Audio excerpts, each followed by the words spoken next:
Assalamualaikum warahmatullahi wabarakatuh. Bersyukur sekali dalam rangka HUT Depok ke-25 dan juga masih berbau halal bihalal.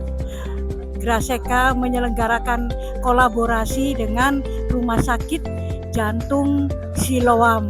Alhamdulillah Allah memberikan berkah kepada kami untuk bekerja sama dengan sebuah rumah sakit yang besar internasional. Semoga memberikan jalan kebaikan kepada kita semua.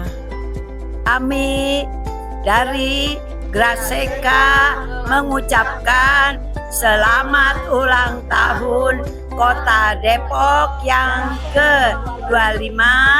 Mohon maaf lahir dan batin. Graseka, yes!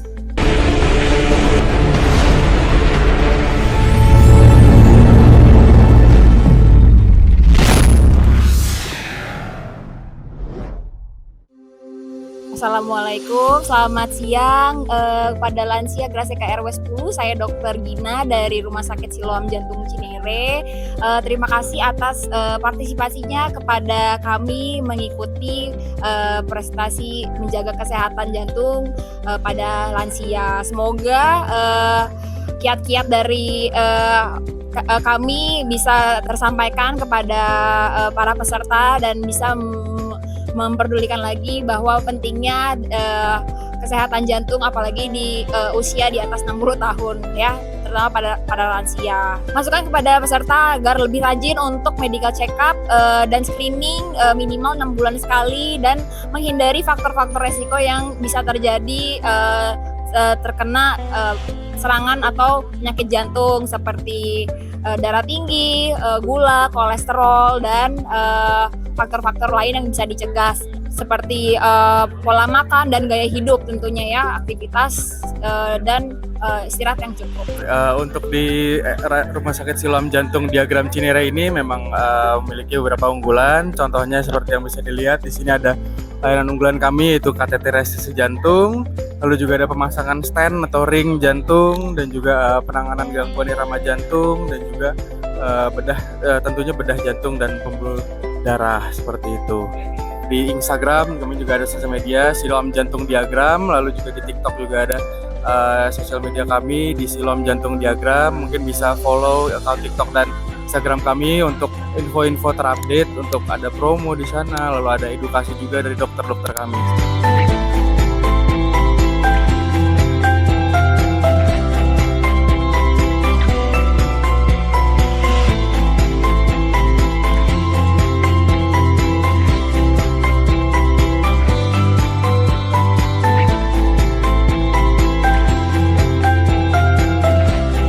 Terima kasih ibu-ibu semuanya. Kita harus beruntung karena pertemuan ini bukan hanya sekarang, tapi kita akan membuat satu agenda selama setahun, betul nggak? Setahun. Jadi antara lain yang paling berfaedah buat kita bagaimana kalau di antara kita atau tetangga atau keluarga terkena serangan jantung, apa yang kita harus lakukan. Betul ya dok ya? Ya itu nanti kita akan ada pelatihan dan yang beruntung pelatihannya di sini bukan di rumah sakit. Saya ucapkan terima kasih kepada semua dari Rumah Sakit Jantung Siloam yang nanti akan memberikan penjelasan tentang penyakit jantung ya, dimana nanti kita bisa dimanfaatkan oleh semua yang hadir pagi ini, oleh ibu-ibu dan bapak-bapak yang barangkali nanti banyak pertanyaan yang nanti disampaikan, barangkali bagaimana cara-caranya mengantisipasi semua tentang penyakit jantung. Astagfirullahaladzim, astagfirullahaladzim, astagfirullahaladzim, alladzi la ilaha illa huwal hayyul qayyum atubu ilaih. A'udzu billahi minasy syaithanir rajim. Bismillahirrahmanirrahim. Alhamdulillahirabbil alamin. Hamdan syakirin, hamdan naimin, hamdan yuwafi ni'amahu wa yukafi majidah. Ya Robbana lakal hamdu walakal syukru walakal mulku Rama yang bakhiri jalali wajhikal karimi jimi sultani. Allahumma sholli ala Sayyidina Muhammad wala ali Sayyidina Muhammad. Ya Allah ya Roh, ya Rahman ya Rahim, ya Malik ya Azim ya Karim, ya Zal Jalali wal Ikram. Ya Allah, pada saat ini kami hamba-hambamu ya Allah berkumpul di Taman Mulia Graseka untuk bersilaturahim sesama kami bersaudara dalam rangka kami menimba ilmu tentang kesehatan khususnya jantung, dan Kau hadirkan ya Allah hamba-hambamu yang pandai dalam ilmu penyakit jantung dari Rumah Sakit Siloam Diagram Hospital Cinere. Robbana hablana min azwajina wa dzurriyyatina qurrata ayun waj'alna lil muttaqina imama. Rabbana atina fid dunya hasanah wa fil akhirati hasanah wa qina adzabannar. Subhana rabbika rabbil izzati amma yasifun wa salamun alal mursalin walhamdulillahi rabbil alamin. Amin ya rabbal alamin.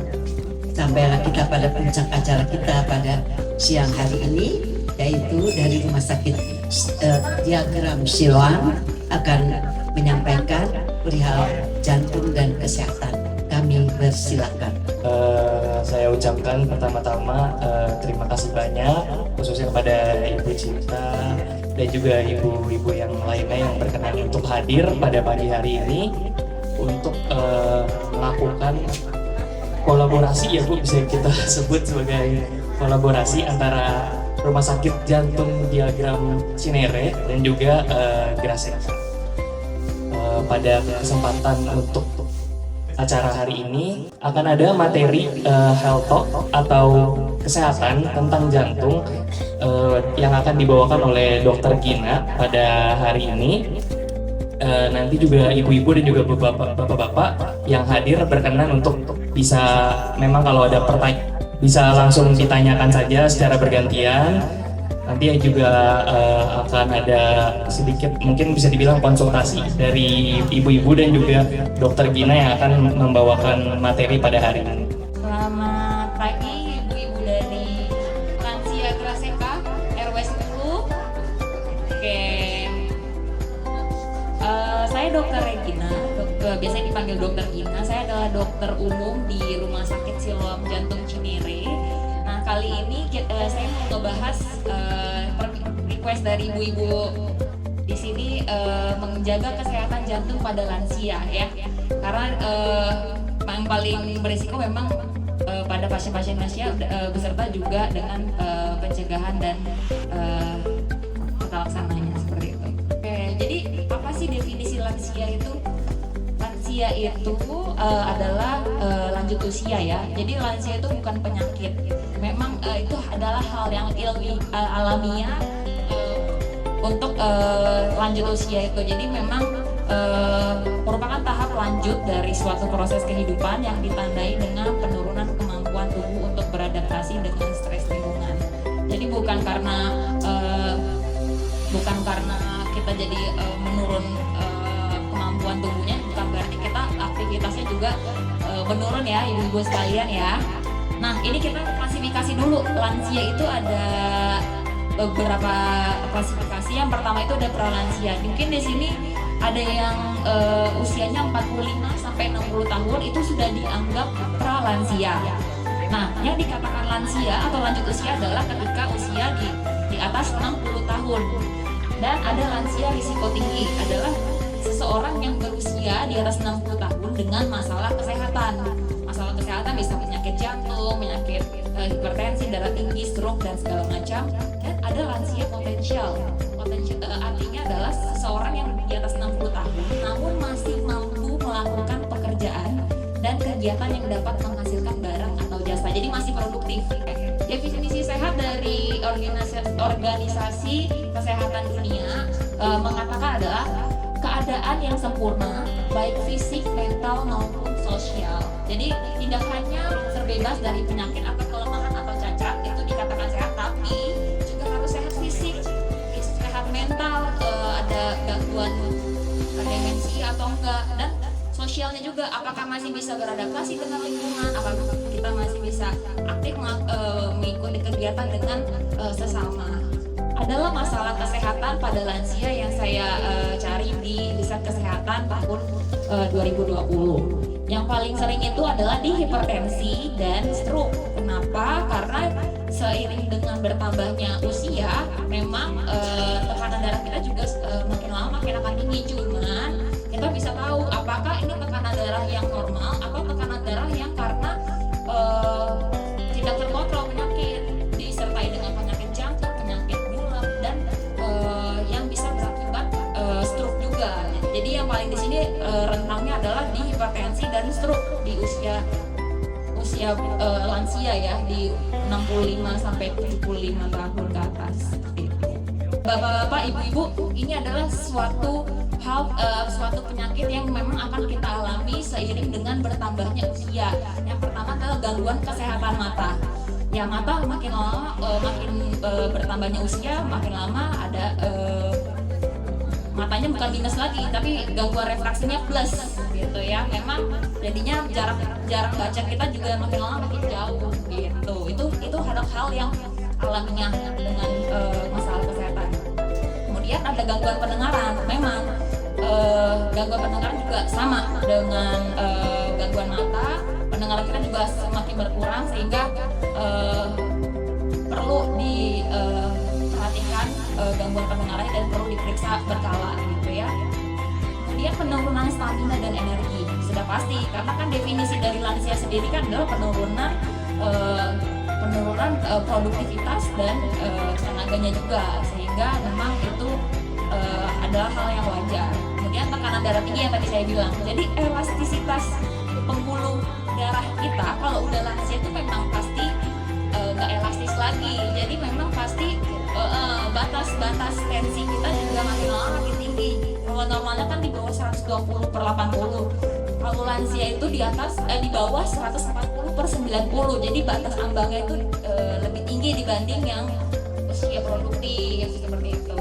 Pikun dan berkurangnya daya ingat ya, itu gangguan yang seperti demensia, dan itu memang pasti akan terjadi gitu ya pada usia-usia lansia. Tadi yang saya bilang sehat itu kan gangguan fisik, gangguan mental juga harus sehat gitu ya. Nah, ini adalah gangguan mental emosional paling tinggi itu malah di usia 65 dan 75 tahun ke atas. Karena kalau misalnya sudah semakin lanjut usia ya emosi kita juga tidak bisa kontrol gitu ya, jadi lebih gampang marah, lebih gampang capek. Itu dikarenakan stres lingkungan juga, jadi ngerasa kayak oh saya dulu bisa kayak gini sekarang jadi nggak bisa, jadi emosinya itu juga ikut tidak bisa dikontrol gitu ya. Dan jenis penyakit jantung, jadi ada banyak, ada penyakit jantung koroner, gagal jantung, gangguan irama jantung, dan penyakit katup jantung. Yang perlu kita tahu adalah gejalanya itu adalah kalau penyakit jantung koroner adalah nyeri dada. Nyeri dadanya juga perlu kita tahu apakah berapa menit durasinya nyeri dadanya, cuman sedikit-sedikit bisa ditunjuk atau enggak gitu ya, durasinya berapa lama, ada keluhan disertai mual, keringat dingin, atau tidur di rumah berapa bantal di rumah. Kalau misalnya pasien jantung biasanya dia tidak bisa tidur flat gitu ya, tidak bisa tidur tengkurap. Biasanya di atas 2 bantal baru bisa agak enakan kayak gitu. Gagal jantung juga kalau rasanya kakinya bengkak terus perutnya begah gitu ya, itu gejala-gejala dari gagal jantung. Gangguan irama jantung dan penyakit katup jantung juga sama, tapi biasanya rasanya lebih berdebar seperti itu ya. Penyakit terbesar di penyakit jantung kan tadi ada 4, tapi yang paling sering terjadi itu adalah penyakit jantung koroner yang keluhannya nyeri dada, seperti keringat dingin, udah mau nyerinya sampai nggak bisa ditahan, sampai kayak nggak bisa ditunjuk, keringat dingin, sesak segala macam. Itu yang paling sering terjadi di dunia. Jadi ada beberapa risiko penyakit jantung yang bisa kita modifikasi dan nggak bisa dimodifikasi. Maksudnya apa? Jadi kalau risiko yang tidak dapat dimodifikasi memang dari sananya gitu, nggak bisa kita apa-apain gitu. Jadi misalnya genetik dari keluarganya, ayah, ibu, kakek, nenek itu saudara kandung ada yang sakit jantung. Jadi kita juga beresiko juga untuk terkena penyakit jantung. Nah ini yang di highlight adalah usia. Usia itu semakin bertambahnya usia juga pasti akan meningkatkan resiko terjadinya penyakit jantung. Biasanya di atas 70-80-an gitu ya. Untuk jenis kelamin paling sering terjadi itu adalah perempuan. Tapi nggak tahu kenapa di beberapa kasus di IGD itu lebih banyak laki-laki dikarenakan merokok. Kenapa perempuan lebih bisa kena penyakit jantung? Karena dia ada menopause. Jadi ada hormon yang untuk membuat estrogen itu nggak kebentuk lagi. Kemudian faktor risiko yang dapat dimodifikasi nih, yang tadi bapak-bapak kan masih sering nih active smoker, masih suka ngerokok satu bungkus per hari. Terus tekanan darah tinggi itu sebenarnya masih bisa kita modifikasi. Kolesterol juga tinggi. Kenapa kolesterol tinggi juga bisa bikin penyakit jantung? Kenapa? Karena di jantung itu bikin plak. Jadi kolesterol itu kan kadar lemak dalam tubuh yang berlebihan. Kalau kadar lemak berlebihan di dalam plak jantung ya, itu juga bisa membuat pembuluh jantung terhambat gitu ya. Kurang aktivitas fisik dan diabetes juga mempengaruhi ya. Karena kalau misalnya penyakit jantung ada gulanya, itu saling berkesinambungan. Mereka pasti kalau udah penyakit jantung bisa ke gula juga. Nah ini lokasi nyeri gangguan jantung. Jadi kalau ibu-ibu kalau lihat suaminya atau orang terdekat yang ada keluhan nyeri, itu ada banyak ya. Jadi nggak pasti, kan udah tahu letak jantung di sebelah kiri, tapi belum tentu nyerinya di sebelah kiri. Bisa juga di belakang tulang dada, bisa di tulang dada yang menjalar ke leher. Jadi menjalar seperti tercekik gitu ya, nyeri dadanya. Dan ada nyeri ke bahu atau lengan, menjalar ke bahu gitu ya. Dari dada menjalar ke rahang juga bisa deh, seperti tercekik. Dan ada juga yang keluhannya seperti orang bilangnya GERD, sakitnya apa GERD meninggal, tapi kita harus kaji lebih dalam apakah itu beneran GERD atau ternyata penyakit jantung. Kita harus pahami betul keluhan-keluhan nyeri dada. Jadi jangan kita abaikan gitu ya. Ini tips menjaga kesehatan lansia. Yang pertama adalah tetap aktif dengan waktu olahraga ideal itu. Ini sih saya dapetnya dari Kemenkes ya, Kementerian Kesehatan ya. Ini bilangnya 5 kali dalam 5 kali sehari selama 30 menit gitu ya. Pilihan olahraganya untuk lansia: berenang, menari, jalan cepat, bersepeda. Tapi selain olahraga lansia tetap bisa aktif melakukan kegiatan lain ya, seperti berkebun, bermain bersama cucu, atau membuat kerajinan tangan. Menjaga berat badan tetap ideal. Biasanya orang yang dengan obesitas itu memiliki resiko terkena gula, diabetes tipe 2 itu gula, tekanan darah, hipertensi, penyakit jantung, stroke, dan kanker, gangguan tidur, dan biasanya kalau udah kegemukan lututnya pada sakit karena kegendutan ya. Kalau berat badan kurang juga memiliki tingkat kematian yang lebih tinggi dibanding lansia yang obesitas. Oke, mengkonsumsi makanan sehat. Pola makan yang sehat adalah rendah asupan lemak jenuh dan tinggi asupan buah, sayuran, ikan yang kaya asam lemak omega 3, gandum, produk susu rendah lemak gitu ya. Nah terus kalau lansia itu juga paling sering dehidrasi. Kadang-kadang mereka suka lupa kalau ternyata air putih itu juga perlu. Dalam sehari itu kita butuh 2 liter. Terus hindari minuman yang terlalu dingin dan manis karena bisa bikin gigi kropos. Memastikan memperoleh waktu istirahat yang cukup. Ini pokoknya dalam 24 jam kita harus tidur 8 jam gitu ya. Minimal 8 jam, boleh dipisah 4 jam di pagi, 4 jam malam. Tapi total kita tidur harus 8 jam ya dalam sehari gitu. Hindari memasang jam atau dinding atau jam meja karena bisa meningkatkan kecemasan dan sulit membuat tidur. menjaga hubungan baik dengan orang lain ya. Kita kan kumpul di sini buat arisan, buat ketemu sama orang. Jadi sosial kita juga dapat gitu ya. Karena sehat itu kan fisik, mental dan sosial. Nah, ini contoh permainan yang bisa kita lakukan untuk melatih kemampuan otak adalah bermain puzzle dan teka-teki silang. Jadi minimal medical check up minimal 6 bulan sekali dan rutin minum obat sesuai dengan anjuran dokter. Tips perilaku hidup cerdik mencegah serangan jantung. C-nya itu adalah cek kesehatan rutin ya, seperti tekanan darah, gula. Kemudian E-nya itu enyahkan asap rokok. R-nya itu adalah rutin berolahraga. D-nya diet seimbang ya, makanan yang sesuai porsi, istirahat yang cukup, sama kelola stres kayak gitu ya. Pemeriksaan diagnostik. Nah, yang pertama itu puskesmas, di puskesmas sih ada ya untuk pemeriksaan EKG, rekam jantung, untuk memastikan apakah ada gangguan irama jantung atau enggak gitu. Apakah ada serangan atau tidak. Kemudian foto ronsen dada, kita melihat apakah jantungnya itu sudah membesar atau tidak. Kita bisa tahu dari situ ya. Pemeriksaan lab, apakah enzim jantungnya meningkat atau enggak. Ada yang nggak ada keluhan tapi pas dicek enzim jantungnya loh kok meningkat, jadi harus segera dilakukan tindakan, yaitu kateterisasi jantung. Nah, ini CT calcium score, ini juga ada di pemeriksaan kita. Pokoknya kita di sini semua lengkap ada CT calcium score untuk melihat ada jadi kan di jantung itu kita harus tahu berapa jumlah plak yang ada di jantung kita. Kalau misalnya kebanyakan kolesterol apa segala macam, kadar tinggi kan itu bikin sumbatan. Kita bisa tahu sumbatan itu berapa persen. Jadi dari hasil CT calcium score sama pemeriksaannya kayak foto ronsen, hanya di ronsen seperti biasa, nggak ada tindakan invasif ya. Itu bisa kita tahu pemeriksaannya di kita. Kemudian treadmill sih sebenarnya optional aja ya, karena kan beberapa pasien juga ada yang udah jalan aja capek gitu ya. Nah, ini yang pemeriksaan terakhir adalah kateterisasi jantung yang tadi saya bilang. Kalau misalnya serangan jantung yang harus dilakukan cepat kateterisasi jantung untuk pemasangan ring. Gitu.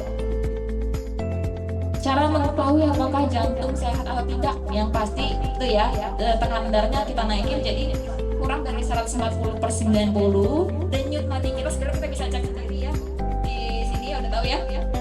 Normalnya 60/100. Kalau misalnya di bawah atau di atas berarti ada gangguan. Kecuali abis olahraga ya pasti lebih tinggi, pasti di atas 100 gitu ya.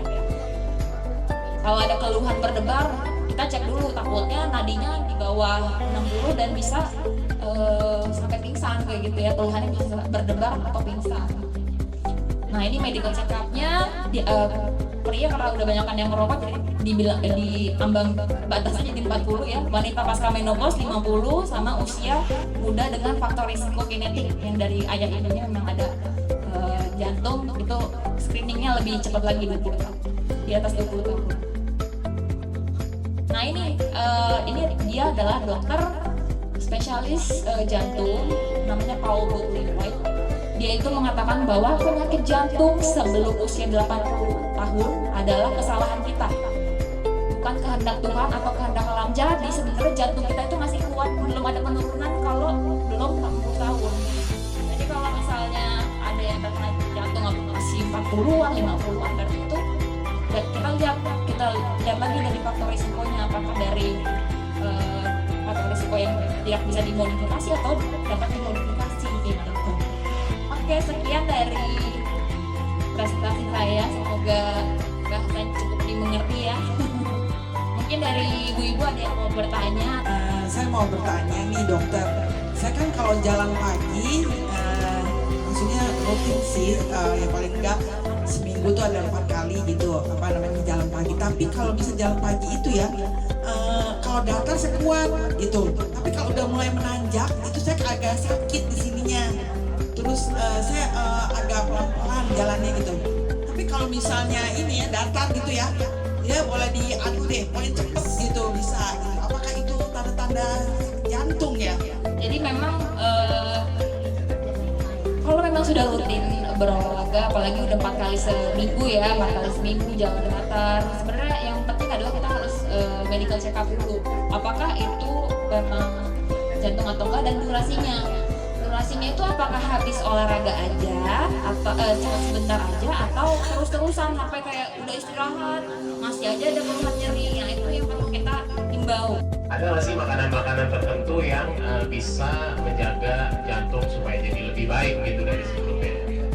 Gitu. Terus saya pernah dapat satu artikel katanya kacang itu bagus buat jantung. Nah di satu sisi kacang itu kan mengandung lemak ya. Nah itu penjelasannya seperti apa gitu dokter? Sebenarnya kalau untuk dari makanan sendiri itu nggak ada yang spesifik ya, apalagi di bagian jantung itu hanya semuanya boleh dimakan tapi kadar proporsinya, dan artikelnya juga harus jelas apakah dari Kemenkes, karena kita berpatokan sama Kemenkes bukan WA group gitu ya, atau yang dikirim forwardan gitu. Kita harus tahu juga sumbernya kayak dari mana. Tapi sementara ini dari jantung untuk jenis makanan nggak ada yang spesifik, pola makanan juga nggak ada yang spesifik. Yang penting kita harus atur gimana tekanan darah, gula dan kolesterol itu baik. Ya. Yang pasti kalau tekanan darah tinggi ya kita kurangin micin dan garam, karena kan itu yang bisa meningkatkan tekanan darah tinggi. Kemudian gula itu nasi kalau di malam hari itu tingkat gulanya lebih tinggi dibandingkan pagi atau siang hari. Itu memang ada dari jurnal kesehatan bahwa kalau nasi itu apalagi pasien-pasien yang udah diabetes terkena gula itu sangat tidak dianjurkan untuk makan nasi di malam hari karena gulanya tinggi. Kalau misalnya buah yang untuk menurunkan ada buah belimbing gitu ya, salah satunya gitu. Yang lain boleh dikombinasikan asal tidak terlalu berlebihan. Akhir-akhir ini saya kayaknya capek kalau jalan kaki, tapi capeknya bukan di kaki, di punggung belakang kiri. Apa itu ada gejala apa? Nah itu yang kita tidak boleh sepelekan adalah gejala gitu ya.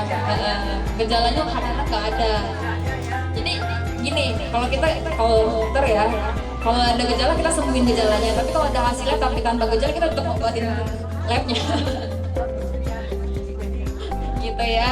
Tetap harus rutin berkala itu kan sebulan sekali boleh dicek apakah ada perbaikan dari asam urat atau enggak gitu ya. Kalau pemasangan ring itu ada batas maksimumnya. Pemasangannya. Yang perlu kita ketahui adalah pemasangan ring itu juga ada batas waktunya. Dia itu hanya batas waktunya kurang lebih 20 tahun. Kalau misalnya pemasangan ringnya itu sudah 20 tahun dan kurang dari 20 tahun sudah namanya udah rusak lah, cincin itu sudah rusak. Itu yang perlu kita tahu adalah kita udah nggak bisa lagi dipasang ring dan alternatifnya adalah bypass. Jadi kalau misalnya udah terlalu banyak ring, apalagi udah dipasang ring tetap aja merokok, tetap aja tensinya tinggi, tetap aja gulanya tinggi, kolesterolnya tinggi. Itu lama-lama yang harusnya jangka waktu pasang ring itu 20 tahun bisa kurang tensi dan stroke di usia tahun, usia lansia udah rusak, padahal jangka waktunya itu bisa sampai 20 tahun. Gitu.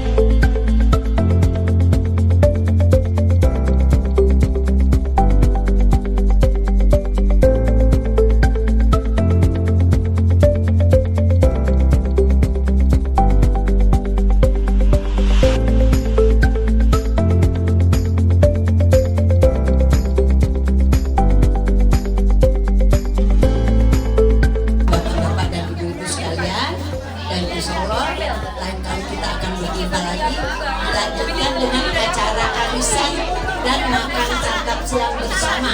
Kami silakan. Wassalamualaikum warahmatullahi wabarakatuh. Selamat siang semuanya. Terima kasih dan selamat dan mohon maaf hadir dan